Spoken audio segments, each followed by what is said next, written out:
What's up, my friends? I'm making a quick video out here, and I was debating, should I put this in Money Miracles or put it into the public?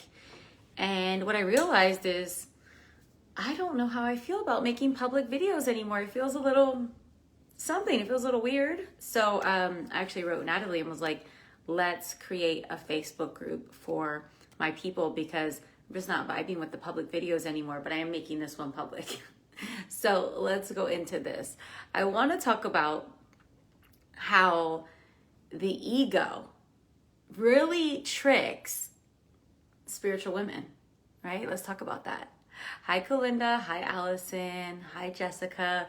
So I'm hoping my Money Miracle and Miracle Worker Method ladies join me here.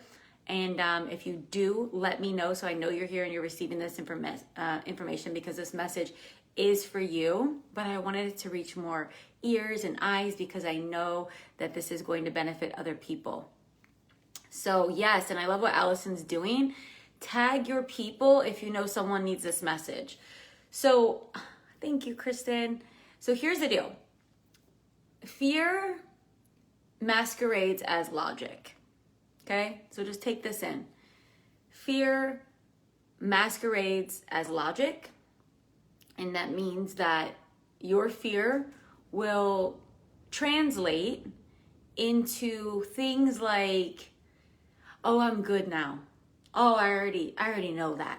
Oh, I don't need that now. Oh, I know that I said from my highest self that I was going to do this thing, or that I was going to go to that place, or I was going to make this investment, or I was going to stop doing that. I know I said that from my highest self, but now it just makes sense for me to do the opposite. Have you ever done that?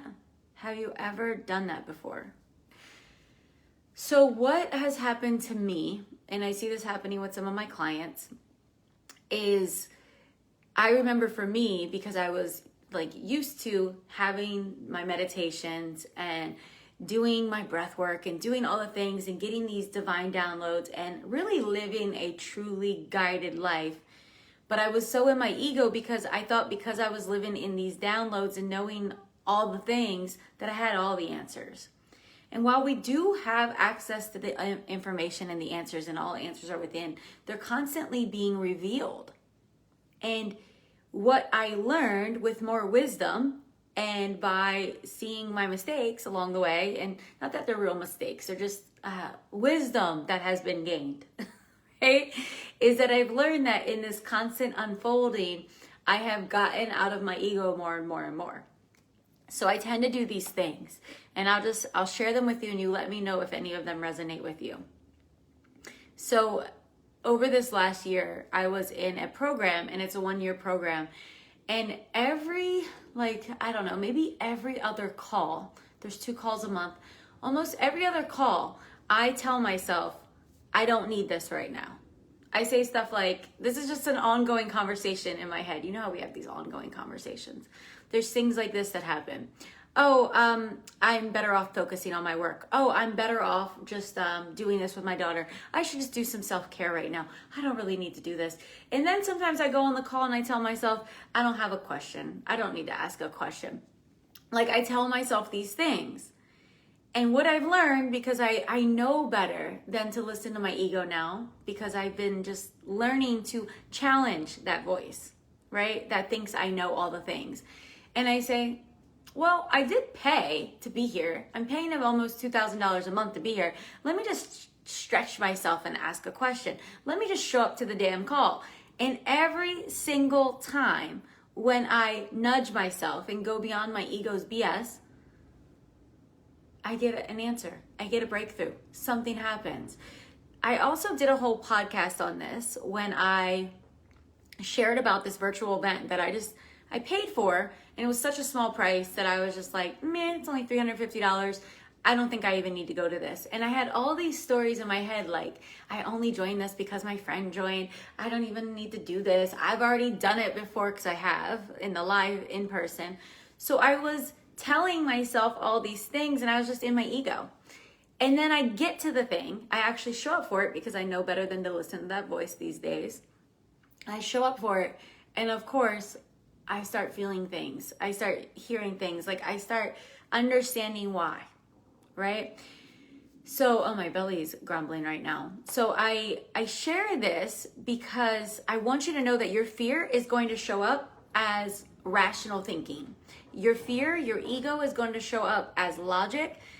But if you're someone that's listening to me, and if you're someone that's been inspired by my story and what I've accomplished, I mean, you saw 5 years ago, I was literally bartending. I was doing a job I hated to just make cash to get to this thing.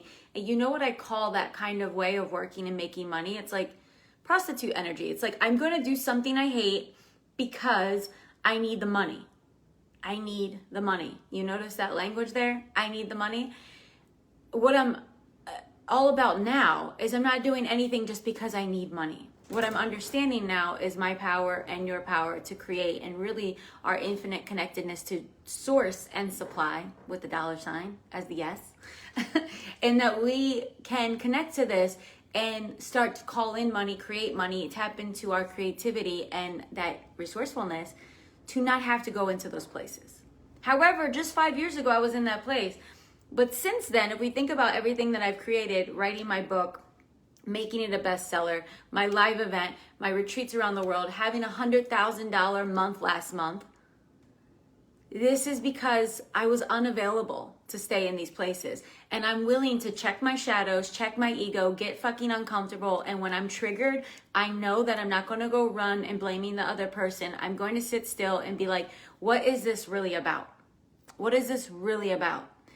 I share this because I know how many women follow me, listen to me, and connect with me that really want to be on the other side of their bullshit. And we all have bullshit. Welcome to the club. It's called being human. So there's nothing wrong with it, right? We are all human. We all have different kinds of trauma. We all have our own hurts. We have our own dreams and hopes. And my word, my legacy that I want to leave on this planet and in my work is to remind people of what they're really made of.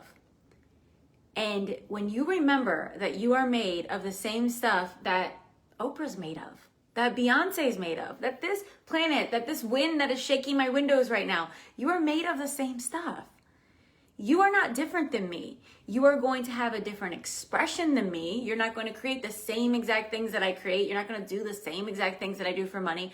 But you are here to do the thing. So you cannot back away from your agreements. You cannot back away from what faith has called you to do because fear steps in and starts sounding like fucking logic.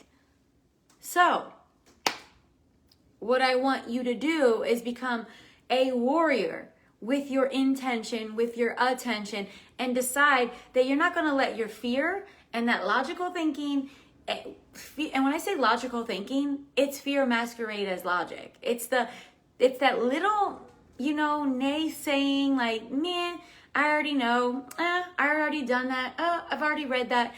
This happens, right? Like I do this with my clients. I let them know this. I say, all right, you think that you know, you think that you have it figured out. Well, let's look at your bank account. That's not fun, right? But these are the kind of Rakesh Jet that wants to be in my video. Hell no, stop. So I say these things and it's a little bit of tough love, right? Hi, Lauren. This is a little bit of tough love, but I'm telling you, I'm giving you tough love from a place of wanting to kind of give you a little gentle shaking right now. Like this wind is shaking things up. I want to give you a gentle shaking to wake up, to remember this. Because sometimes it is not the gentleness that gets your attention. Because especially for spiritual women, some spiritual women are too caught up in the gentleness. They're like, I'm just going to meditate my way to my bestseller. I'm just going to meditate my way to get this thing happening and that done. Let me tell you something. Writing a book is not fucking fun. It's fulfilling. Fulfilling and fun are different things. Now, they can commingle, but fulfilling is something that happens because you know that you did the thing that not everyone else is willing to do. And I'll tell you this. There's too many women that are like, I'm going to create the $1 million business, but they don't want to go through the early stages of being rejected, putting out the videos and no one paying attention. I went through that. You cannot bypass putting the things out and no one giving a damn to get to the $100,000 month. Unless you're already known and you already went through some form of rejection in some other way. There's a period of being strengthened and being anointed, that's the word, anointed in your spiritual stamina. There's a spiritual stamina that comes and that you're going to have to move through, right? So it's like we go through these phases and periods where we expect everyone to be like liking our things. We expect everyone to just sign right up. We expect that, I read about manifestation and quantum leaping in the quantum field. And because I know that everything is infinite and that the quantum field is filled with infinite potentials, I'm just going to focus on having a New York Times bestseller and it's just going to come. No, it doesn't come. Now, what you can do is write the book. And you can call in the literary agent. You can call in the inspiration to get the title. You can call in the inspiration to get a badass book cover design. Because I'll tell you what, I didn't think of my book cover design. It literally divine download while I was driving. But I kept asking for it. But I was also putting in my sweat and tears, not yet blood, but I was putting in all the things to write my book. So I was already cooperating with spirit. So I want you to understand that we are constantly in cooperation with spirit or we are in resistance to spirit. Spirit is here, whether you are resisting or cooperating. You get to decide, are you going to collaborate and cooperate? Or are you going to resist and be in your, I already know, I already got this. I'll tell you the people that I can tell and feel that they're going to be successful. It's not because they're special. It's because of how they show up for things. You can see it. You can feel it. They are not fucking around. They are like in that beginner's mind space. They're like, you know what? I want to know. I want to figure this out. I'm reading the books. I'm listening to the podcast. And it's not because they don't know the things. It's not because they know nothing. It's because they understand that there is a deepening, a mastery that can happen. And I don't know about you, but I want to work with people and be surrounded by people that are in a space of mastery. Hi, Karen. Hi, Doug. So if you are someone that really wants to go full out in this lifetime, let me know. Declare it, just declare it, because here's what I know. You may not be declaring this anywhere else publicly today. Are you someone that is going full out, full on in this lifetime to be a full expression of yourself? And just type that I am in this comments, like really own that today and take advantage of that. Because look, especially for us ladies, this is an opportunity for us to deepen into this feminine way of doing life and doing business. Of doing life and doing business. And you're saying, I declare it. Declare what? So like really owning these things. You should hear me. I walk around my house and live my life weird as fuck. Because I walk around and I'm just always like, thank you, thank you, thank you. And I say things like, I am willing to this. I am willing to see that. Show me what I need to see. Like I am just speaking it and declaring it all the time because I know I'm activating it for myself. I'm activating it in my body. I'm activating it in my life. I want spirit to know that I'm fully cooperating. I'm fully cooperating. I will trust its nudges. I trust its guidance. I go where it calls me to go. And I'm willing to put in the legwork. Now, here's one more thing I want you all to know about spirit. It's not convenient.